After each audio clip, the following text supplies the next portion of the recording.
Brother or no brother, or, which was the wiser? Freemasons Magazine, 1852. Brought to you by Masonic Audiobook Library. Your own feelings must dictate your decision. I can express no wish, make no suggestion, but you have known my lifelong devotion to Masonry and the importance I have attached to its precepts. This is no hour for trifling. A spasm of acute pain contracted the features of the speaker and enforced an involuntary pause, but specially an hour for truth. I have never unduly exaggerated the force of Masonic principles, never regarded them as superseding the highest and holiest of all teaching, but as suggestive of it and subsidiary to it. Whether, however, the connection of Masonry with my family terminates in my own person, whether you eventually belong to the craft or continue strangers to it, remember that he is deeply criminal who lives for himself alone. But who was the speaker? Who were the listeners? And what were the accessories of the scene? Mr. Morshed, formerly a surgeon in India who, with steady perseverance, force of character, and stern avoidance of all that bore even the semblance of what was base and unworthy, had risen from obscurity and indigence to station and opulence, was supposed to be in dying circumstances. The parties whom he was addressing were his two sons, Philip and Rupert, youths very different in temperament and character, but both inexpressibly dear to their generous father. These, during his last interview on earth, he was most anxious to impress. He knew that his decease would render them both wealthy. Talent was theirs by inheritance, and the added polish of education had not been wanting. The dying man was anxious that they should not abuse the first or omit to follow up and improve the second. He coveted for them usefulness, and he dreaded for them sloth. His will was by his side. He pointed to it and spoke to them calmly of the advantages and responsibility which his death would open to them. He then signed them a silent adieu and betook himself in solitude to his religion's duties. But not then did the angel of death claim him. He waved his wings over the sufferer, but forbore to strike. Mr. Morshed rallied. His composure, submission, patience, they, humanly speaking, have saved him, exclaimed his professional attendants. A mind so admirably poised as his, so thoroughly acquiescent in the arrangements of Providence, arms medical remedies with tenfold power. His trusting, confiding spirit is his real doctor. Patience. Thou rare and homely quality, what enduring medicament is thine? If the young men had cherished any expectation that their father, during his short interval of convalescence, would once more recur to Masonry and avow his deep conviction of its value, they were doomed to disappointment. Mr. Morshed never approached the subject again. The respite so mercifully granted, his own words are used, was devoted to meditation on the mighty future, to preparation for its dread awards. And if composure, submission, faith, and hope fitly characterized such an hour, the veteran Mason passed from earth not ill-prepared for his dreamless rest. The sons the event affected variously. Philip, the younger man, shrunk from society and indulged in many and earnest musings over the poet.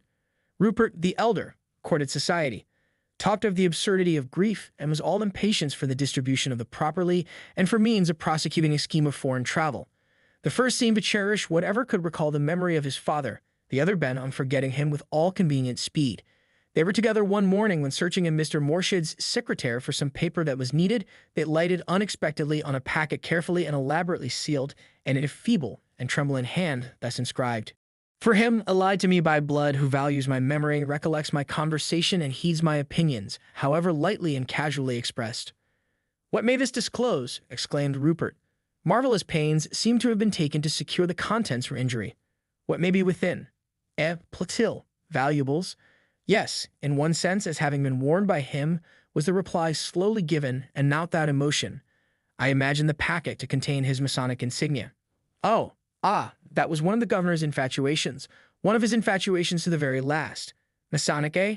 So, I imagine that sooner or later we should stumble upon something of this kind. What is to be done with it?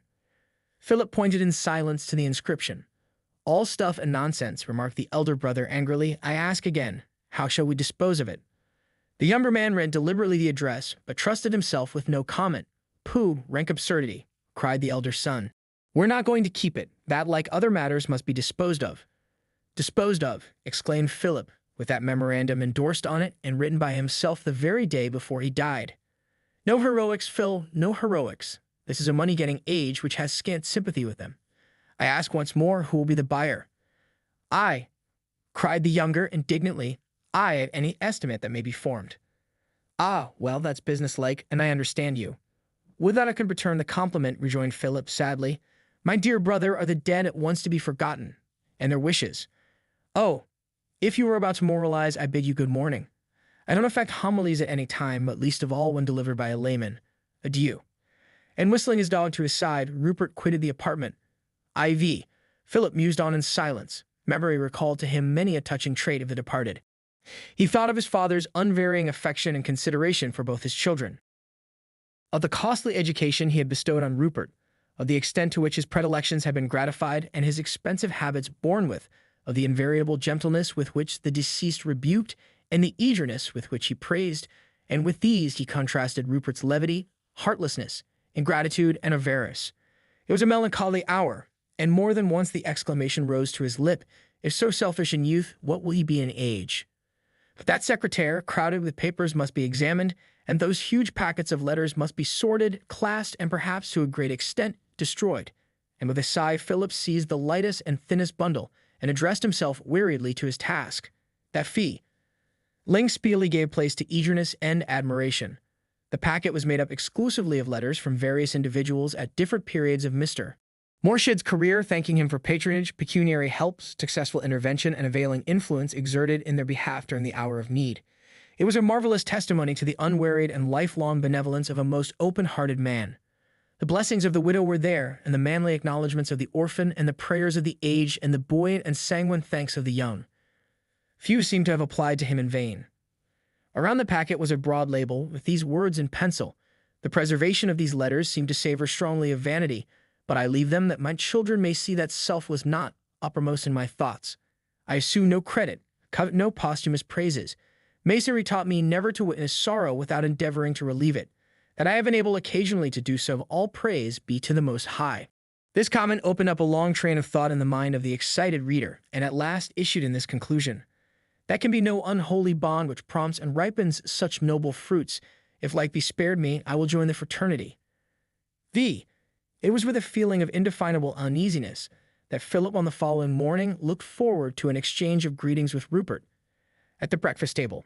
That gentleman rose late and in no very equable frame of mind. The amusement of the previous evening bore but badly the test of reflection. He was aspiring to the position of a fast man, and had paid for his footing by the loss of a heavy sum at hazard.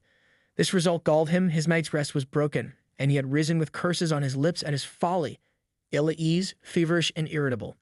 Nor was his ruffled spirit soothed by observing Philip's self-possessed and happy air, his cordial and ready smile.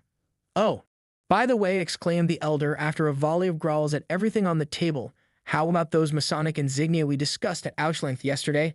What do you intend to do with them?" "Wear them," was the reply. "I asked you," said Rupert angrily, "how you intended to deal with them." "And I," returned Philip, with pleasant and smiling mien, as frankly avowed my intention to wear them. Rupert was silent for some moments, first from astonishment, then with rage. "So then," rejoined he at length with a sneer, "lunacy seems hereditary in our family."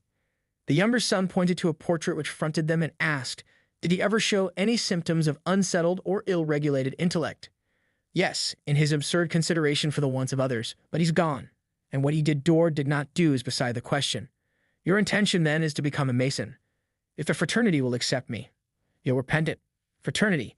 There's no fraternity. The whole affair is based on vanity. There's nothing real and abiding in it. Some of the best and ablest men in the country have maintained the contrary," was Philip's firm rejoinder. "For my own part, I wish to be one of the brotherhood. And I wish to stand alone. A young fellow with means at command can dispense with a brotherhood. He can help himself and laugh at the idea of a fraternity, as I do." Did the hour ever come when Rupert remembered this expression and bewailed it? It is not what we eat, but what we digest, that makes us strong. It is not what we earn, but what we save, that makes us rich. It is not what we read, but what we remember, that makes us learned. It is not what we profess, but what we practice, that makes us Masons. Brother Pete Rasmussen. Subscribe to Masonic Audiobook Library.